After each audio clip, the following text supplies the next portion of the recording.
मिट्टी की सौंधी खुशबू और खेत खलिहानों के बीच एक नजान ने इस जमीन पर पहला कदम रखा।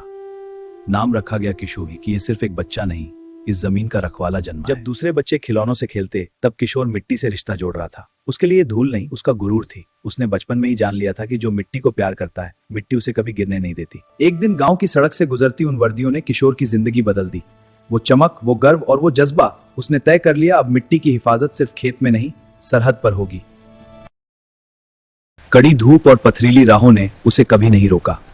उसने हर थकान को अपनी ताकत बनाया और पहली ही कोशिश में फौज की वर्दी हासिल कर ली। के मैदान में जब बड़े बड़े हौसले टूट गए तब किशोर एक चट्टान की तरह खड़ा रहा। उसने मिट्टी में गिरकर गिर ही मिट्टी की हिफाजत सीखी। बर्फीली हवाएं और दुश्मन की निगाहें, पर किशोर के लिए यह सिर्फ एक ड्यूटी नहीं थी। उसने सरहद की इस मिट्टी को अपना घर और अपना ईमान मान लिया था।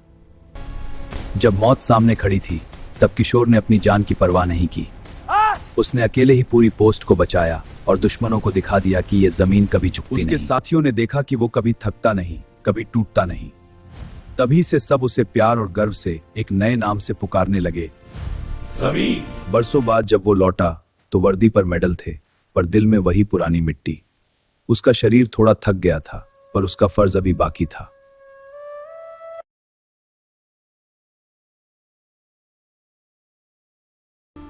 पिता का साया सर से उठा तो दुनिया सूनी लगने लगी, पर किशोर ने आंसू पर फर्ज नहीं, क्योंकि अब उसे न सिर्फ अपना घर बल्कि पूरे गांव का पिता बनना था। उसने दिखा दिया कि एक फौजी कभी रिटायर नहीं होता, बस उसका मोर्चा बदल जाता है।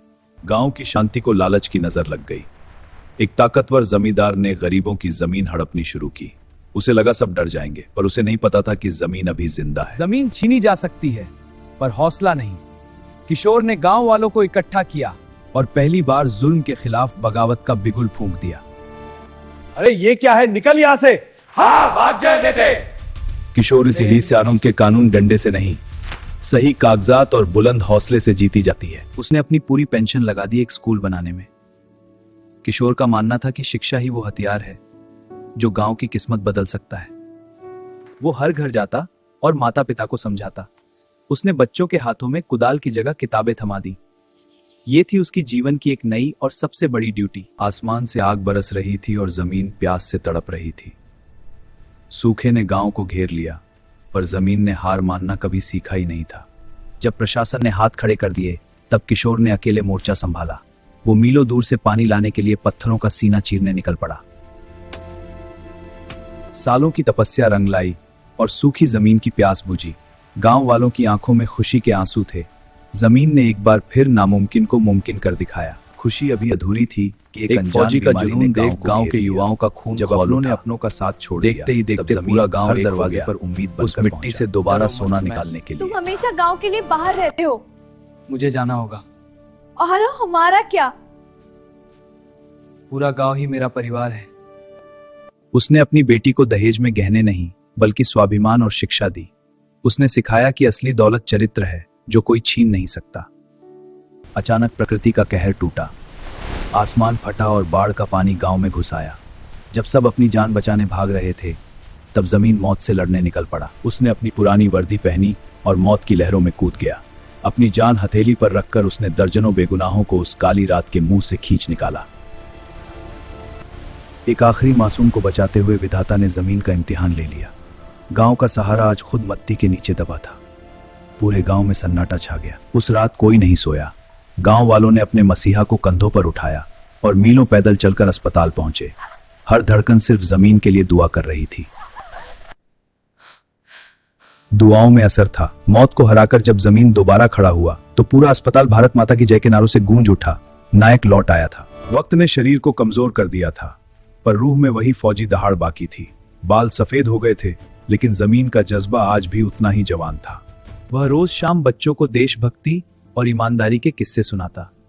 उसने हर बच्चे के दिल में एक छोटा जमीन पैदा कर दिया था जो आने वाले कल का रखवाला बने। गांव का कोई भी झगड़ा हो, आखिरी फैसला जमीन का ही होता। उसका न्याय पत्थर की लकीर था, क्योंकि उसमें स्वार्थ नहीं, सिर्फ सच्चाई होती थी। उसने मरते दम तक एक ही बात सिखाई, इंसान नाम से नहीं अपने काम से पहचाना जाता है। उसने कहा, ड्यूटी ही सबसे बड़ी इबादत है। मैं कोई नायक नहीं, मैं तो बस अपनी मिट्टी का कर्ज उतार रहा हूं। जब सरकार ने उसे सम्मानित तो सिर्फ मिट्टी का कर्ज उतार रहा हूं। रुक जाओ। जब गांव की सुरक्षा पर बात आई तो उस बुढ़े शेर ने अकेला ही दुश्मनों को धूल चट्टा दी। मुझे किसी महल में नहीं, मेरे गांव की उसी मिट्टी में मिला देना जहां मैंने खेलना सीखा। अपने आखिरी वक्त में उसने मांगा तो सिर्फ गांव का भला। उसने एक सुहानी सुबह उगते सूरज को आखिरी सलाम करके जमीन की सांसें थम गईं। वह बड़ी खामोशी से अपनी आखिरी ड्यूटी पूरी कर गया। उस दिन गांव का हर चूल्हा ठंडा था। हजारों लोग अपनी जमीन को विदा करने आए थे। हर आंख नम थी, पर हर दिल में उसके लिए गर्व था। आज भी गांव की हवाओं में उसकी मौजूदगी महसूस होती है। लोग कहते हैं इंसान मर जाता है, पर जमीन कभी नहीं मरती। वह आज भी हमारे भीतर जिंदा है।